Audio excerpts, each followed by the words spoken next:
రేవంత్ గారు, తెలంగాణ పాలిటిక్స్ గురించి మాట్లాడదాం. మీరు సీఎంగా ఉన్నంత కాలంలో తెలంగాణలో మీ ప్రత్యర్థిగా కేసీఆర్ని చూస్తూ వచ్చారు. కేసీఆర్ పట్ల మీకు ఎందుకింత కోపమా, ద్వేషమా, ఇంకేమన్నా ఉందా? నాకు చంద్రశేఖరరావు గారు రాజకీయ ప్రత్యర్థి మాత్రమే. వ్యక్తిగతమైన వైరము లేదు. వ్యక్తిగతంగా ఆయన ఇష్టాయిష్టాలతో నాకు పని లేదు. చంద్రశేఖరరావు గారి సమస్య ఆయన కొడుకు, కూతురు, అల్లుడు. తెలంగాణ ప్రజలు కాదు, రేవంత్ రెడ్డి కాదు. ఇన్ని సమస్యలు ఆ కుటుంబంలో ఉన్నప్పుడు కేసీఆర్ గారిని బయటకు రాకుండా ఫామ్ హౌస్లో వాళ్ళే నిర్బంధించినప్పుడు నాకు కేసీఆర్ గారికి ఏం సమస్య ఉంది? నేను చాలాసార్లు చెప్పిన, ఎన్నికలు అయిపోయినాయి, ఎన్నికల్లో ప్రజలు కాంగ్రెస్ పార్టీని గెలిపించారు, ఆ సమస్య అంతటితో తీరిపోయింది. ఇప్పుడు ప్రతిపక్ష పాత్ర వారు పోషించాలి. వారిని పోషించకుండా వీరు అడ్డుకుంటారు. చంద్రశేఖరరావు గారు సభకు రాకపోవడంలో ఎవరికి అవకాశం వచ్చింది? గవర్నర్ స్పీచ్లో కేటీఆర్కి అవకాశం వచ్చింది, బడ్జెట్లో హరీష్కి అవకాశం వచ్చింది.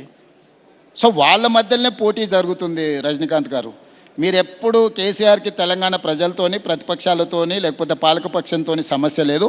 వారి సమస్య కుటుంబ సమస్య, వారి సమస్య వాళ్ళ కొడుకు సమస్య.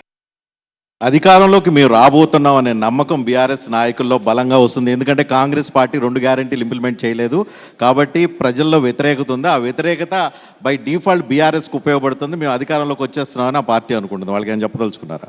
వాళ్ళు ప్రతిసారి ఇదే అంటారు. పార్లమెంట్ అప్పుడు మొత్తం సీట్లు గెలుస్తామన్నారు. నేను గుండు సున్నా వస్తుందని చెప్పిన. పార్లమెంట్లో గుండు సున్నా వచ్చింది. అసెంబ్లీ అప్పుడు అధికారం కోల్పోయారు. పార్లమెంట్ అప్పుడు సీట్లన్నీ కోల్పోయారు, గుండు సున్నా వచ్చింది. తర్వాత జరిగిన ఎన్నికలలో డిపాజిట్లు పోయినాయి. సర్పంచ్ ఎన్నికలలో 66% నేను గెలిచిన. మున్సిపల్ ఎన్నికల్లో 90% నేను గెలిచిన. 2 ఉప ఎన్నికలు జరిగితే కంటోన్మెంట్ కానీ జూబ్లీ హిల్స్ కానీ అన్నీ గెలుస్తున్నాం అన్నారు. తెలిసిన వాళ్ళకి ఫోన్లు చేసి బెట్లు కూడా కట్టించారు. వీళ్ళని నమ్ముకొని జూబ్లీ హిల్స్లో చాలామంది మిత్రులు మునిగిపోయినరు. 400-500 కోట్లు జూబ్లీ హిల్స్ ఉప ఎన్నికలప్పుడు బెట్ కట్టించండు కేటీఆర్ గారు. సో వాళ్ళందరూ నమ్మినందుకు వాళ్ళు మునిగిపోయినరు. సో జరుగుతున్న ఎన్నికలు, ప్రజలు ఇస్తున్న తీర్పు మీరు కూడా సజీవ సాక్షి, మీ కళ్ళ ముందులనే ఉంది. సో ప్రజలు 94 నుంచి 2004 వరకు 10 సంవత్సరాలు తెలుగుదేశం పార్టీకి ఇచ్చారు.